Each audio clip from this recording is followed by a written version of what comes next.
Ladies and gentlemen, welcome back to another Fallout 76 video on the channel. As of December the 3rd, we're going to be getting one of the biggest updates added into Fallout 76 for quite some time, and it's going to be adding in lots of cool stuff for us to check out. In this video, we're going to be talking about 5 of the major changes coming in with this update, so make sure to stay tuned, hit that like button if you enjoy, and make sure to subscribe for more Fallout 76 videos on the channel.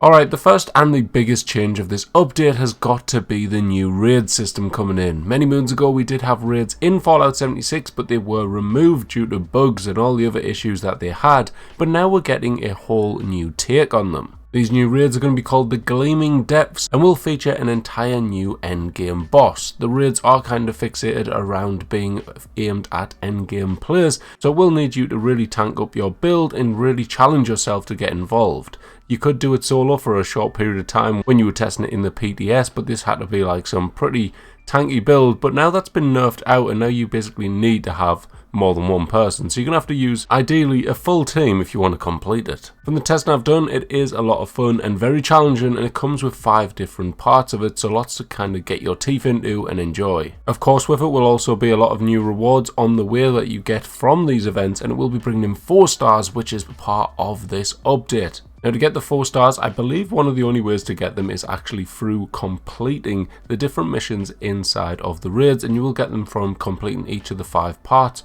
There's a chance to kind of drop the mod for them, so you will be able to pick them up through these and upgrade your weapons and armor. This is something that we've been waiting for quite some time, and they're finally getting added into the game. I've done a few videos of testing a couple of them out, and some of them do seem really good, and other ones do seem a bit hit or miss, but they're definitely going to be helpful in the raids and all-round playing in the game, so definitely a lot to look forward to. I think in total there's over 20, so definitely a lot to test out when they first come out if you can unlock them. But these are going to be ranging from your standard weapons, from your armor, all the way to your power armor. I also have another video on the channel where I share all of these and go over all of them that's been added into the game, so definitely check that out for more details on that. On top of this, we will also be getting the new Season 19. The new rewards have dropped officially on the Bethesda website, which you can go and have a look through. Lots of cool stuff to be getting into, especially some of the new items like Camp Pets. Now, Camp Pets is technically the 3rd new exciting thing which I wanted to put on my list to add into this because it is part of the rewards from the season, but it'll also be getting added into the Atomic Shop as well. In the season itself, you will unlock a white German Shepherd, and you will also unlock a cat, but the kind of dog meat looking German Shepherd will be getting added into the Atomic Shop according to data miners. The new season will also be themed around the Enclave, which is something a lot of players have been asking for quite some time, and it will be featuring a lot of cool Enclave items, which I'm sure a lot of people will be looking forward to. The next cool change coming in with this update has got to be themed around all of the perk changes that's meant to be coming into the game. I've tested these out in-game myself, and I will have a build coming up to kind of update my commando build in the next few days, so stay tuned for that. It's also going to help though with the kind of raid builds that everyone's going to have to make to complete these raids, and basically a lot of them have been changing from kind of taking up 3 ranks to 1 rank. Some of them's even been moving into different special categories. Starch Jeans, for example, has gone from 2 to 1, and it is moving over from luck over into endurance. So lots of different ones to kind of review and kind of think about when you're thinking about your build in this upcoming update. I do have a video going over all of the patch notes for them perk changes, which I uploaded a few days ago, which I'll link in the top right of this video, so definitely go check it out if you want to see all of the changes. I'll also drop a link to the actual article in the description. Now, as part of Bethesda's new kind of focus and kind of change in aim, I would suppose we could say, they are doing a lot of rebalancing. Melee seems to be getting a lot of buffs, which they did announce a few weeks back now, where a lot of the melee weapons are increasing their damage, like the base weapon damage, and there's also going to be a lot of different changes to enemies in the game. We will get the finalized info on this when we get the patch notes for the update itself, but they have already announced that a lot of enemies will be getting tougher, and it will be kind of aimed more around your level. This is going to be something kind of like, if you're level 100, the enemy should be more challenging, and if you're low level, they shouldn't be giving you like higher level enemies which you're going to struggle with. So it's kind of just more focused around your level, not so much making the game extremely too hard for you to play. It's just kind of balancing it in a better manner, let's say. Now, a weird change with this rebalancing as well, one of the things that they're going to be doing is all of the enemies that actually drop weapons currently in the game, think of Super Mutant, Scorched, anything like that,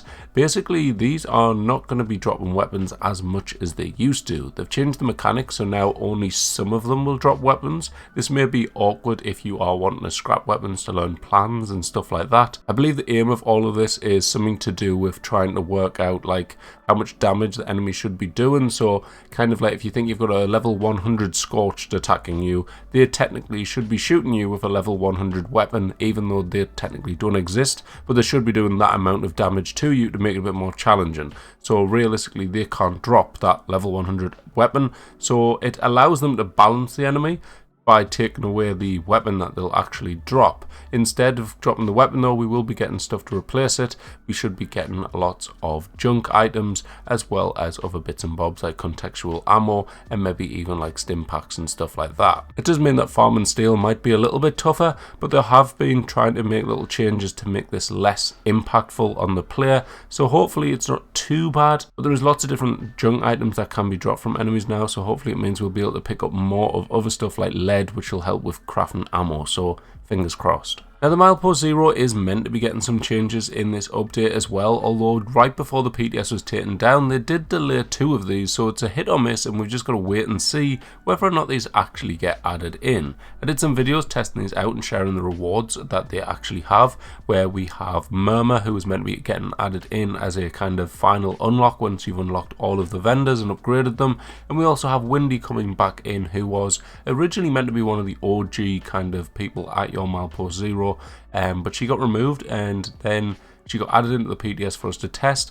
adding in lots of cool rewards with her, including outfits and stuff like that, and then she's been disabled in the PTS right before taking it down, so I'm not entirely sure if she'll actually be coming or not, but yeah, just so you know, it might be happening. That though, ladies and gentlemen, is all of the major changes coming in with this. There is going to be a whole bunch of other changes, so stay tuned on the channel. I'll be uploading all the patch notes and all the changes as we come to it, so definitely stay tuned for that and make sure to be subscribed so you don't miss it. If you enjoyed this video, make sure to hit that like button, and yeah, I hope my voice hasn't sounded too bad. I'm full of cold and my throat is a bit broken right now, but hey ho, I've still grounded out the video, so there you go. Thanks for watching.